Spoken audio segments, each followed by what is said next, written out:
Hey everyone, and welcome back to Safe, Simple, Sound podcast. I'm your host, Alex, and this is the place where we aim to make managing your money feel exactly that: safe, simple, and sound. Today, we're diving headfirst into a topic that, let's be honest, can feel a bit overwhelming for many, but is absolutely fundamental to our financial lives: how to figure your federal income tax. So, how are we going to break down this essential process today? We've structured this episode into 4 clear segments, guiding you step by step. First, we'll discuss why pinpointing your correct taxable income is the absolute cornerstone of the whole calculation, and touch upon how the standard deduction or your itemized deductions play into this on your IRS Form 1040. Then, we'll look closely at those IRS tools, the IRS tax table and the tax computation worksheet, and why your filing status is so important when using them. After that, we'll really unpack the impact of things like self-employment tax and dive deep into the world of tax credits, highlighting the difference between non-refundable credits and those valuable refundable credits that can even lead to a tax refund. And finally, we'll bring it all home. We'll discuss how payments like federal income tax withheld and any estimated tax payments you've made are tallied against your total tax, ultimately determining if you get a tax refund or have a balance due tax. We'll also point you towards indispensable resources like IRS Publication 17. Our goal today is to present this information in a clear, non-fiction style, giving you a solid tax return overview from start to finish. So settle in, perhaps grab something to take a few notes, and let's get ready to build your confidence around figuring your federal income tax. It's time to make this complex topic a little more simple and sound. Let's get started. So let's jump right in. Key point number 1. The first crucial step to figure your federal income tax is determining your taxable income. And here's the biggie. This isn't just your gross pay, that number you see on your paycheck before anything comes out. Taxable income is the specific amount of your income that your tax is actually calculated on. Think of it like this. Your gross pay is the whole pizza, but taxable income is the slices you're actually being taxed on after certain toppings or even whole slices are set aside. This brings us to key point number 2. How do we get to this magical taxable income number? Well, you generally start with your total income. That's all your earnings from your job, maybe some freelance work, investment income, etc. Then you subtract specific adjustments. These are things like contributions you made to a traditional IRA or perhaps student loan interest you paid. Once you've subtracted those adjustments, you arrive at what's called your adjusted gross income, or AGI. But we're not done. From your AGI, you then subtract either the standard deduction for your filing status, which is a flat dollar amount that a vast majority of taxpayers use, or your itemized deductions if those happen to be greater. Itemized deductions might include things like significant medical expenses, state and local taxes, or mortgage interest, if you have enough of those to exceed your standard amount. It's really worth pausing here to think about why pinpointing your correct taxable income is so critical before moving to any other step in the tax calculation process. If this number is off, everything that follows will be too. It's like trying to build a house on a wonky foundation. Not a good idea. And that's where key point number 3 comes into play. Understanding all these components, your total income, those available adjustments, and then the deductions, is absolutely foundational. Each of these directly impacts that final taxable income figure you'll see on your IRS Form 1040. Every dollar difference in these calculations can change the amount of tax you ultimately owe or the refund you might get. It's also a good moment to reflect on some common misunderstandings. People often get total income, adjusted gross income, and taxable income mixed up. For example, someone might look at their W-2, see wages, tips, other compensation, and think that's what they're taxed on. But they might forget that their 401 contributions have already reduced that, or that they can deduct their student loan interest, and then they get their standard deduction on top of it. Each step refines the income amount further down. So, how do you navigate all this with confidence, especially for your taxes? This leads us to key point number 4. The IRS actually provides a lot of guidance. Specifically, referencing Parts 1, 2, and 3 of IRS resources like Publication 17 can give you really detailed instructions on calculating your gross income, figuring out those adjustments to income, and then determining your deductions to arrive at your correct taxable income. Publication 17 is like the official guidebook for your tax journey. All right, to quickly recap this starting segment. First, taxable income is the key figure, not your gross pay. Second, you get there by taking total income, subtracting adjustments, and then subtracting either the standard deduction or your itemized ones. Third, getting these components right is crucial for your IRS Form 1040. And finally, IRS resources like Publication 17 are your friend for the nitty-gritty details for your taxes. Now, for a little bit of homework if you're up for it, and I highly recommend it. Here's your call to action. Take a moment sometime this week to list out your income sources from the past year. Then, jot down any potential deductions you think you might have. Things like those IRA contributions, student loan interest, or if you're a homeowner, maybe mortgage interest and property taxes. Then, consider if the standard deduction or itemized deductions would be more beneficial for your situation. You can easily find the current year's standard deduction amounts for your filing status right on irs.gov. Just search standard deduction amounts. This little exercise can give you a much clearer picture as you head into tax season.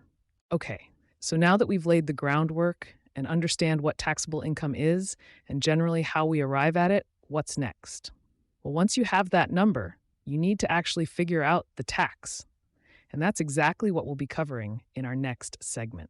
It might sound a bit daunting, but the IRS actually provides some pretty handy tools to help us figure out this initial income tax amount. So key point number 1 is pretty straightforward. Once you have your taxable income finalized from our last discussion, the very next step is to find your initial income tax amount. And for your taxes, the IRS gives us specific tools for this. Now, how do you know which tool to use? This brings us to key point number 2. For the majority of taxpayers, specifically, if your taxable income is under $100,000 for the tax year, you'll most likely use something called the IRS tax table. Think of the IRS tax table like a giant, detailed price list.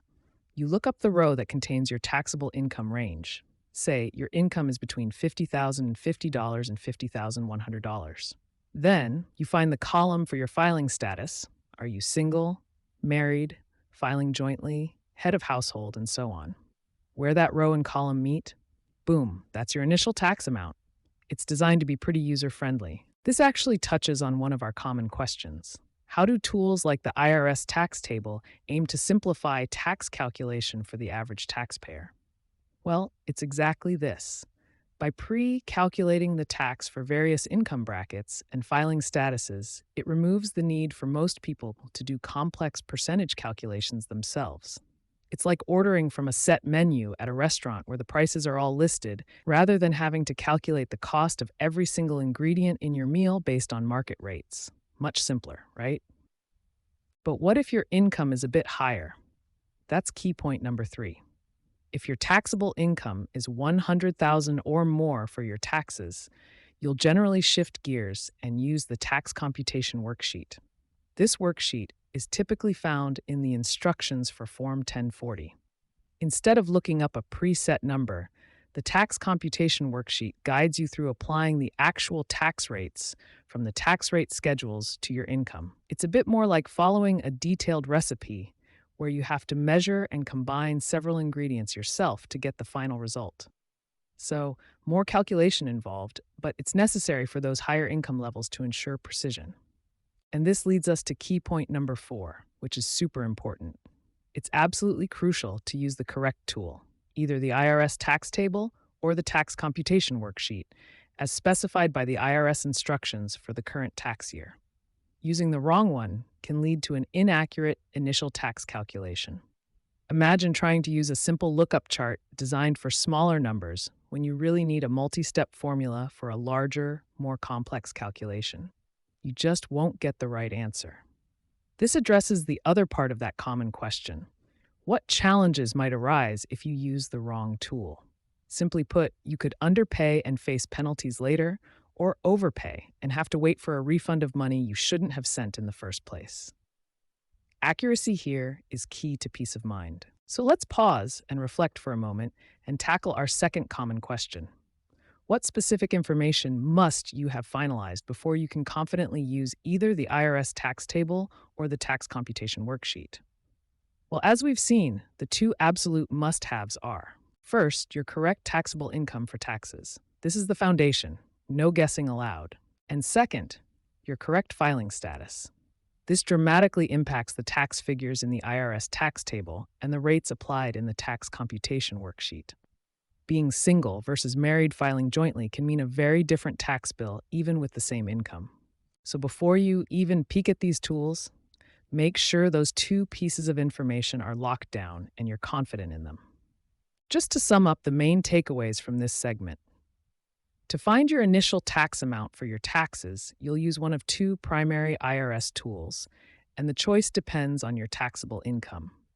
If it's under $100,000, you're likely looking at the IRS tax table, where you'll cross-reference your income range with your filing status. If your taxable income is $100,000 or more, you'll generally be directed to the tax computation worksheet. And remember, always use the tool specified for the current tax year to ensure accuracy. Now, for your call to action for this segment, I really encourage you to get a little hands-on, even if you use tax software. Head over to irs.gov and search for the Form 1040 instructions for the current year. Within those instructions, you'll find the official IRS tax table. Just take a few minutes to look at it. See how the income ranges are structured, and notice how selecting a different filing status column would change the tax amount, even if the income stayed the same. It's a great way to demystify this part of the process. And speaking of the process, once we have this initial tax amount from the table or worksheet, are we completely done figuring out our tax?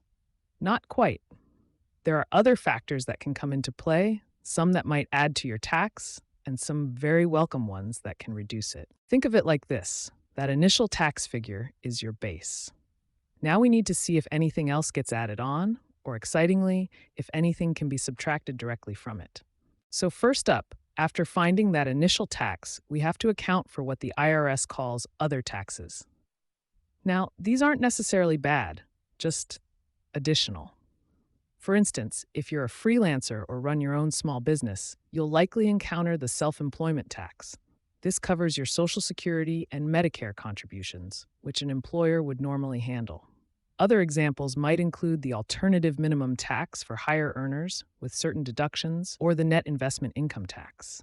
These other taxes are typically reported on Schedule 2 of your IRS Form 1040.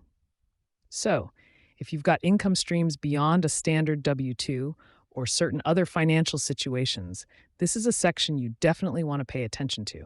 It's crucial because these taxes are added on top of your regular income tax. Now, let's shift gears to something that usually brings a smile to taxpayers' faces: tax credits. This is where the real power to reduce your tax bill lies. And here's a super important distinction: tax credits are not the same as deductions. Remember how deductions reduce your taxable income? Well, tax credits reduce your actual tax liability, dollar for dollar. So let me ask you this, and it's a big one. What's the most significant difference in impact between a $1,000 deduction and a $1,000 tax credit on your final tax bill? Think about it. A $1,000 deduction might reduce your taxable income by $1,000. If you're in, say, the 22% tax bracket, that deduction saves you $220 in tax. But a $1,000 tax credit, that knocks a full $1,000 directly off the tax you owe. Big difference, right? It's like getting a $1,000 discount directly off your final bill, not just off the price of one item before the bill is calculated. That's why tax credits are so powerful. And there are two main flavors of these wonderful tax credits. First, we have non-refundable credits. As the name suggests, these can reduce your tax liability all the way down to zero, but they can't dip below that. So if you owe $800 in tax and have a $1,000 non-refundable credit, it'll wipe out your $800 tax bill, but you don't get the extra $200 back. An example here might be the credit for the elderly or disabled. Still fantastic for reducing what you owe. Then there are refundable credits. These are the ones that can get really exciting. Refundable credits are treated almost like payments you've already made. They can reduce your tax to zero, and if there's any credit left over, you get it back as a tax refund. That means you could owe no tax or even have already paid enough and still get money back from the IRS.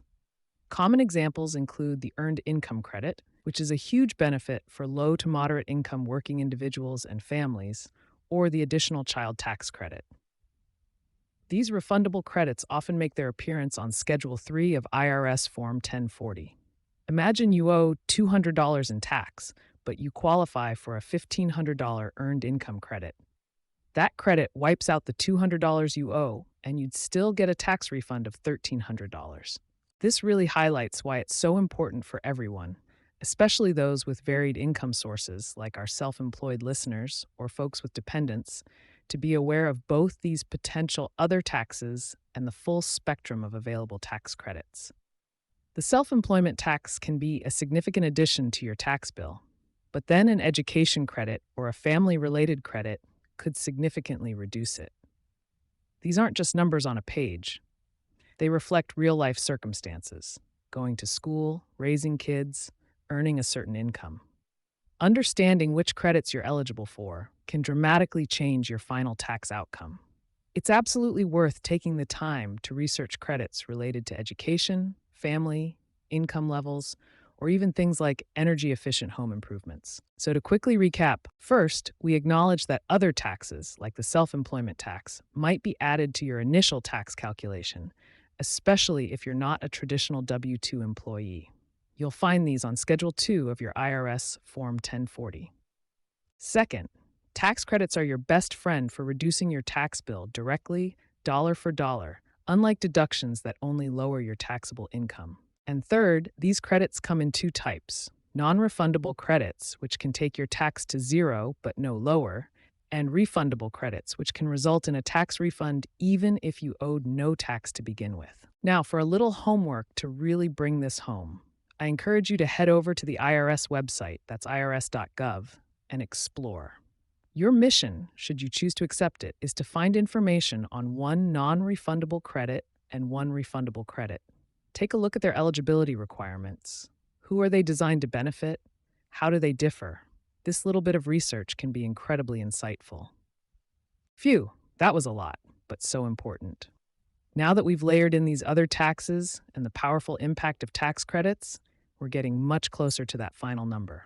Now we're heading into the home stretch, what I like to call the grand finale of figuring out your federal income tax. This is segment 4, the final calculation: total tax, payments, and getting your refund. This is where all the pieces we've been discussing, your taxable income, your initial tax, those other taxes, and those all-important credits, come together to show you the bottom line. So let's dive in. First up, let's solidify what total tax actually means. After you've gone through the steps of calculating your initial tax based on your taxable income, and then you've added in any other taxes like that self-employment tax for you freelancers out there, the next crucial step is subtracting your eligible tax credits. Think of tax credits like superpowered coupons. They don't just reduce the amount of income being taxed, they directly cut down the tax you owe dollar for dollar. So initial tax plus other taxes minus your tax credits, that gives you your total tax. Okay, so now you have this total tax number. What's next? Well, this total tax is then compared to your total payments made throughout the year. This is where you tally up everything you've already contributed towards your tax bill. This includes the federal income tax withheld from your paychecks if you're an employee. You'll see this on your W-2. It also includes any estimated tax payments you proactively sent to the IRS during the year, which is super common for small business owners or those with significant income not subject to withholding. And remember those refundable credits we just touched on? Things like the Earned Income Credit or parts of the Child Tax Credit? Those are also counted as payments here. So it's your withholding, plus your estimated tax payments, plus your refundable credits. That's your total payment arsenal. Now, for the moment of truth, if your total payments are more than your total tax, congratulations, you're due a tax refund. That's the government sending you back the overpayment. But if your total tax is more than your payments, you'll have a balance due tax. This is the amount you still owe taxes on, and you'll need to pay it by the tax deadline to avoid any penalties or interest. It's a bit like balancing your checkbook at the end of the month, isn't it? You see what you were supposed to pay and what you actually paid, and then you see if you're square, if you get some back, or if you need to pony up a bit more. Now, this brings up an interesting point that many people ponder. What are the pros and cons of receiving a large tax refund versus owing a small amount of tax each year? A big tax refund can feel like a windfall, right? A nice chunk of change. But think about it. It's essentially an interest-free loan you've given to the government throughout the year. That money could have been in your bank account, earning interest, or used for investments or paying down debt. On the flip side, owing a small amount means you've had more of your money working for you all year, but you need to be prepared to pay that balance due tax come tax time. The sweet spot for many is to aim for a small refund or to owe a very small, manageable amount. It often means your withholding or estimated tax payments are pretty accurately tuned. It's also worth mentioning that the IRS may actually figure your tax for you under certain conditions. Generally, this applies if your income is under $100,000, you're taking the standard deduction, and you don't have a super complex tax situation. So, who might this benefit? Perhaps someone who finds the forms truly daunting, or maybe an older individual who prefers not to navigate the calculations. However, understanding these steps yourself really provides clarity and control over your tax return overview. You're not just blindly accepting a number, you understand why that number is what it is. For anyone with itemized deductions, specific tax credits they want to ensure they claim, or income from various sources, taking the reins and calculating it yourself is definitely the way to go. You're your own best advocate when it comes to your finances. And as always, for the most comprehensive details and specific line-by-line instructions, you absolutely must refer to the official IRS Form 1040 instructions and helpful guides like Publication 17, which is a fantastic resource. You can find all of this on irs.gov. They really do have a wealth of information. So, to quickly recap this segment, we figured out your total tax by taking your initial tax, adding other taxes, and subtracting tax credits. Then we compared that total tax to your payments. That's your federal income tax withheld, your estimated tax payments, and your refundable credits. And that comparison tells us if you get a tax refund or have a balance due tax. While the IRS might calculate it for some, understanding your tax return overview yourself is empowering. And don't forget, IRS Form 1040 instructions and Publication 17 are your best friends for details. Now for a little homework, if you're up for it. I encourage you to take a moment this week to review your own financial records. Pull out those W-2s or 1099s to see your withholding. If you've made estimated tax payments, gather those records.